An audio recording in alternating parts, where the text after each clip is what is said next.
Welcome back, ladies.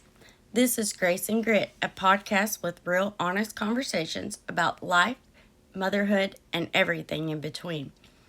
I'm your host, Angie. That was a name drop. Were y'all ready for that? Anyway, I'm very, very glad you're here. And today we're going to be talking about something most of us feel, but few of us will say out loud. The pressure of having it all together. That invisible weight that everything isn't perfect. As we go through this episode, I invite you to take a few moments for yourself, to pause, reflect, or maybe even just to let yourself breathe. So grab your coffee, your snack, or just a quiet place or a quiet moment, and let's get real.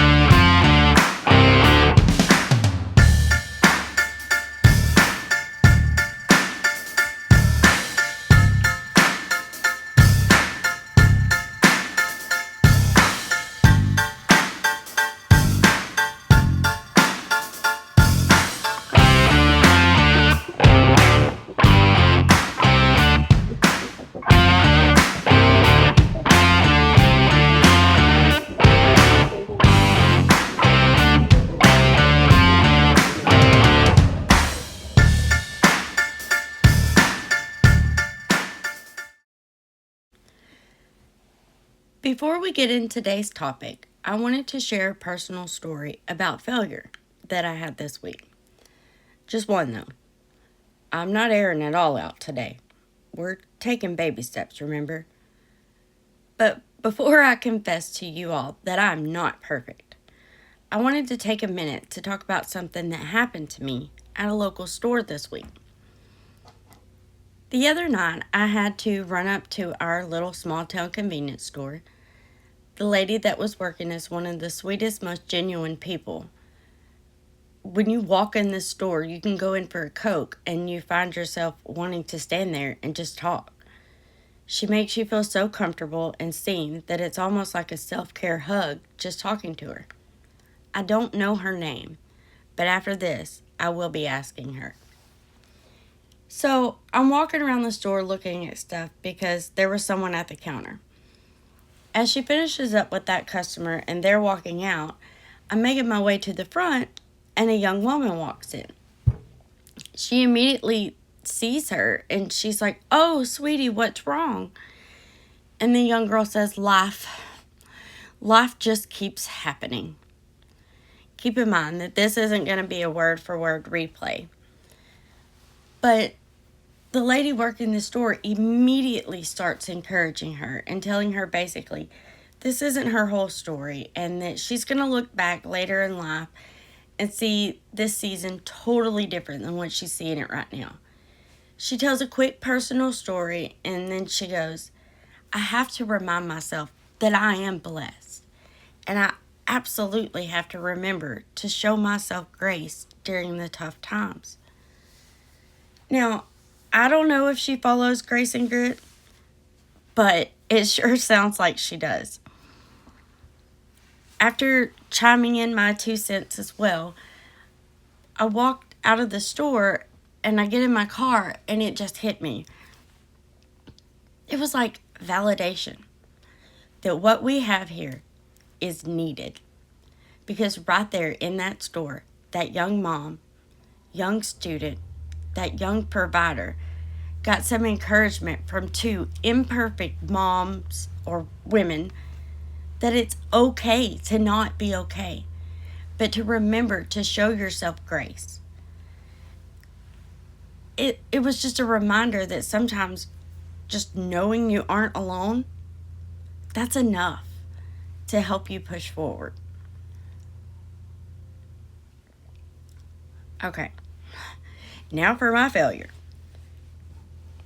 I was kid-free this weekend for the first time in, well, I'm really kind of scared to figure that out. I'm not complaining.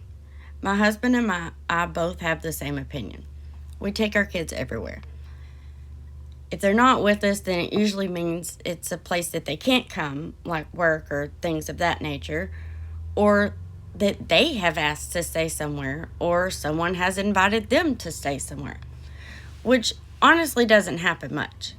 Now, full disclosure, two of the three weren't here this weekend, but every mom knows that sometimes one kid can feel like 20, especially when they talk as much as their mom does. But I honestly didn't even realize how badly I needed the break from my mom responsibilities until it just kind of fell into my lap. It was such a needed break that I literally just quit adulting altogether. It was so nice and much needed. I slept late. I was able to run all of my errands and take care of my to-do list. I have the hiccups, I'm sorry. I took care of my to-do list without fighting over clothing or struggling or to get everyone out the door. I didn't even cook supper. I call it supper. Some of you may call it dinner. I didn't do laundry. I didn't wash the dishes. I didn't cook.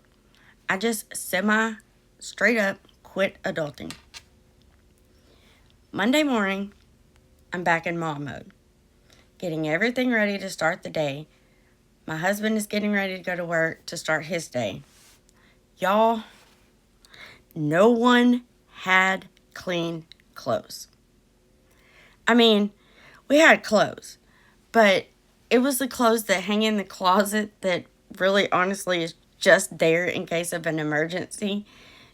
You know, the ones you hate to wear, but you won't get rid of because technically there's nothing wrong with them. I felt so bad and so guilty. Like, for real, this hasn't happened. I mean, I could probably count on one time. On one time. I could probably count on one hand that this has happened since I've known my husband. Like, even he was surprised. And my son, poor thing, he was like, "It's okay, Mom. We can deal with it. Sometimes you have to do things you don't want to do." I mean, he was trying to be helpful and encouraging, but it really just fueled my mom guilt even more. I would, however, like to update everyone that my laundry is caught up and my dishes are done, at least for now. But we all have those moments. Social media, Pinterest, even our own standards set in our mind of what we should be and what we should be doing. It can make us feel like everyone else has it all together and we are the only ones barely keeping up. And none of those highlight reels show reality. Perfection, it's an illusion. It's not achievable.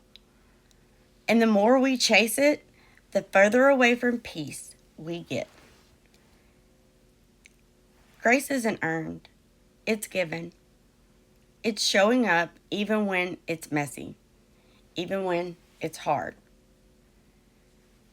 And chasing perfection, man, it comes at a cost. It's not just emotionally exhausting, physically draining, relationally, I can't even say that word, like relationally with our relationships, it's isolating. I don't know if this is just me, but do you ever feel like you're constantly performing?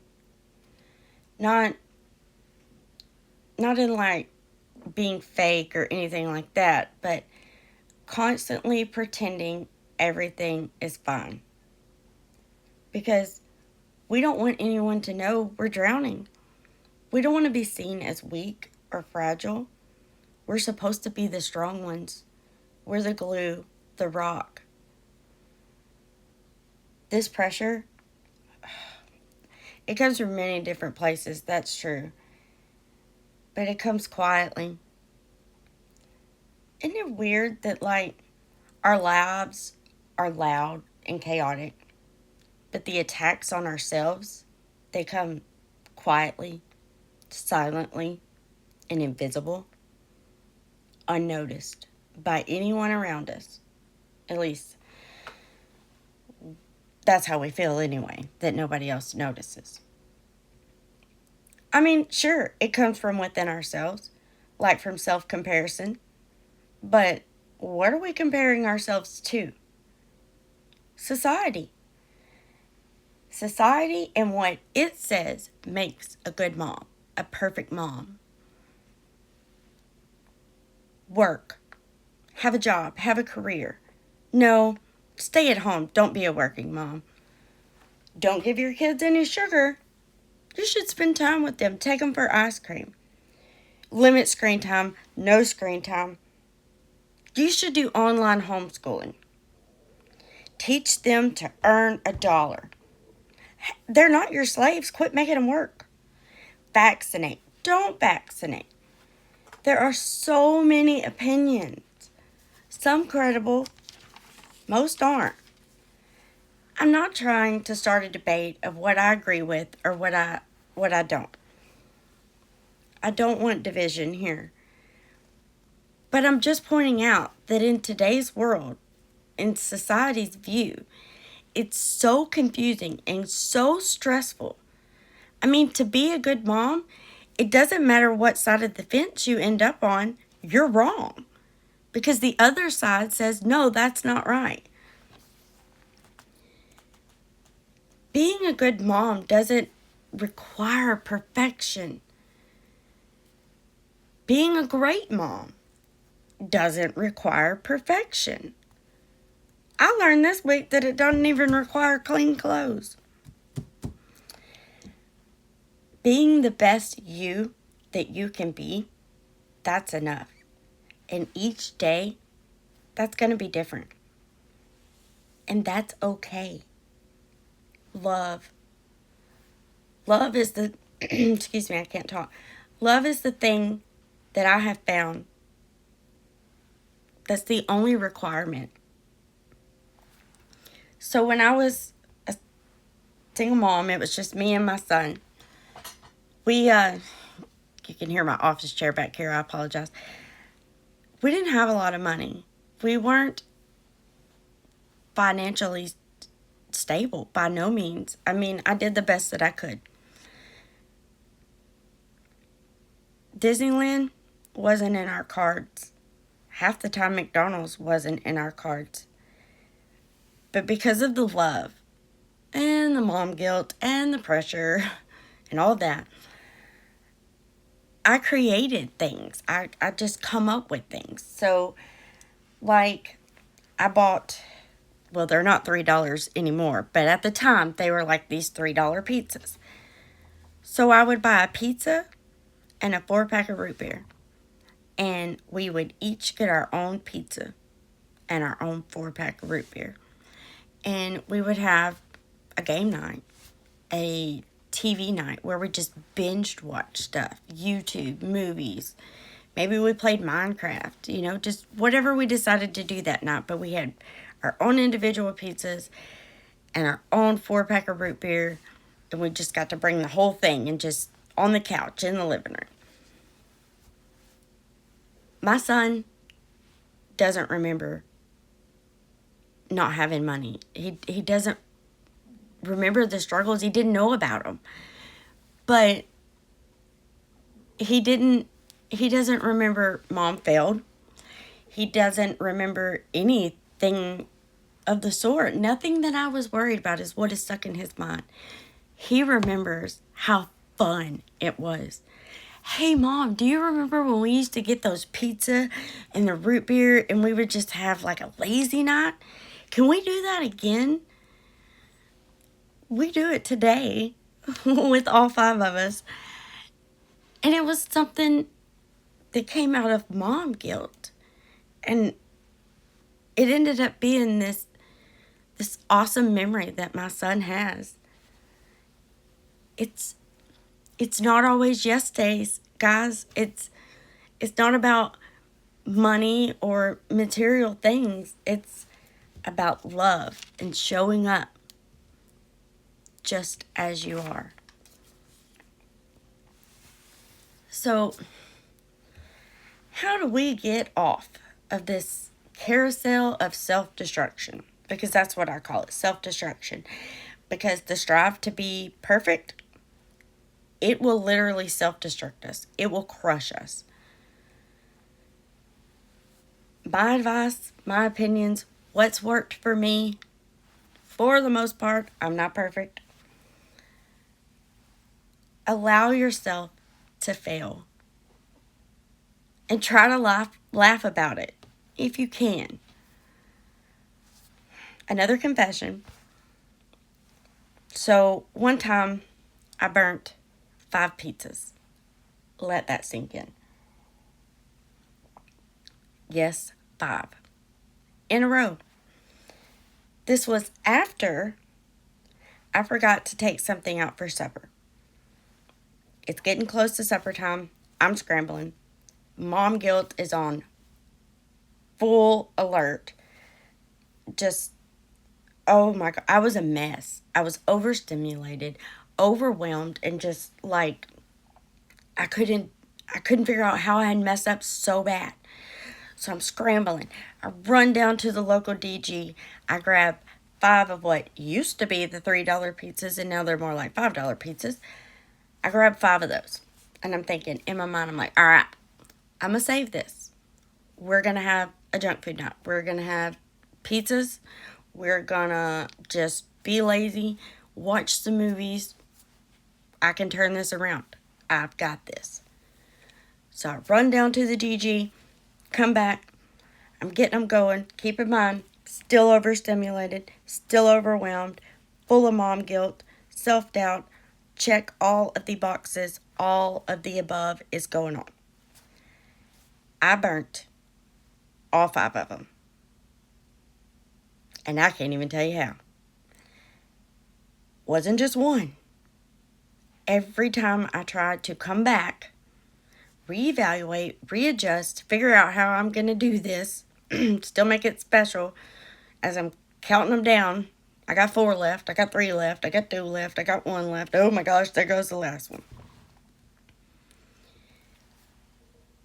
But y'all, my kids, okay, so because I fell twice, majorly, then I'm like, y'all can have whatever you want. Just tell me what you want. Let's pick something. Let's be fun. Free night. So they got to pick whatever they wanted. And we found out that night that they love noodles with fried eggs. Okay, we call them noodles in my house because I say ramen, my husband says ramen. We're not debating this. We are agreeing to disagree, so we call them noodles. But my kids decided that they wanted to try noodles with fried eggs together. And they got to use chopsticks. My husband got to eat his Zumos sausage. He was happy, happy, happy. He could eat that every day. But the important part is, no one was fazed or even remotely upset about me burning the pizzas, except for me. And not because I wanted the frozen pizzas. I didn't even want to have to cook, but because I had held myself to such a high standard of perfection, and I hadn't achieved it. Let yourself fail. It's memories. My kids don't remember the burnt pizza. They just remember the first time they ever tried noodles and eggs. And now we have to have it all the time. Celebrate the small wins. You ever heard that saying, I'm here, I'm dressed, don't ask me for anything else? It's kind of like that. Did you get everyone out the door on time? That's a win. We're not focusing on the negative parts, just the positive. I challenge you guys, and put in the comments if you want, what is a win that you had this week? I got caught up on my laundry. See how I did that? I'm going to ignore the fact that the only reason I was able to do that is because I was full of mom guilt about not doing it. Sometimes when we try to think of a win, it feels like there aren't any. Because when you try to start thinking about it, the only thing that's coming up is all of the failures. And you're like, there's no wins. Well, that's because our brains are still set on perfection.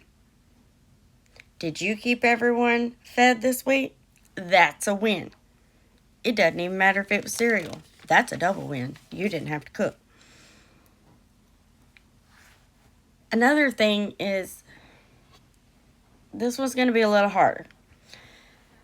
Prioritize what really matters. We don't have to do it all. Sounds doable, right? Choose what brings life, joy, and meaning. This is the hard part. Are you ready? Now let the rest go. My husband says, "Will you take a break?" And I'm like, "I can't. I need to do this, this, and this, and oh, I got to do this." And he's like, "It'll be there tomorrow." And you know what? It was. Now, I'd be lying if I didn't say it would have been way more awesome had he said, "Well, I'll do it. Give me a list. I'll help you out." But that is not reality. If that is your reality, I will be subscribing to your podcast on how to train a husband. No, but in all seriousness, my husband works very hard and he helps where and when he can. But the poor thing, I'm picky about my towels. So, to be honest, he's probably scared to death to help me. But faith reminds us that grace isn't something earned, it's already here, waiting for us. Just waiting for us to extend it to ourselves. We can extend that to everyone else. How come we can't forgive ourselves? How come we can't show ourselves grace? All right. So I'm going to do something kind of crazy. I want you to think about one thing that you've been trying to do perfectly. You don't have to put it in the comments. You don't have to say it out loud. Just get it in your mind. Just one. One thing that you have been trying your hardest to get perfect. You got it? Okay. For today, let it be enough that you tried. There's power in showing up as your real imperfect self. That's where grit lives. And that's where grace finds us. Have some honest conversation with your friends, your partners. Share your struggles. Vulnerability builds connections. Set realistic expectations. Not everything needs to be perfect. My son says, "If we were all perfect, life would be boring." Apparently, he listens more than I think. And he's right. Accept some help. Let others lighten your load. You don't have to do this alone. And you may be surprised by just how willing people are to help you. Maybe they just don't know how. There is freedom in imperfection and peace in letting go of a lie that we all have to have it all together. And there is joy in living life as our real selves, our messy, beautiful, and full of grace selves. I want us all to remember this. Perfection, it's a lie. Grace, it's real. And we don't have to have it all together. We just have to show up. I have some homework. Did y'all just groan like you were back in middle school and your teacher gave you homework on a Friday? I promise, no math problems, no essays. And you really don't have to do it. But I challenge you. Take one imperfect step this week. Just one. and notice how it feels to let go and try to be perfect. Don't try to take everything on all at once. Life did not change us overnight. Take baby steps and celebrate the wins. All victories count, even the teeny tiny ones. Thank you guys for listening and for sharing this space with me.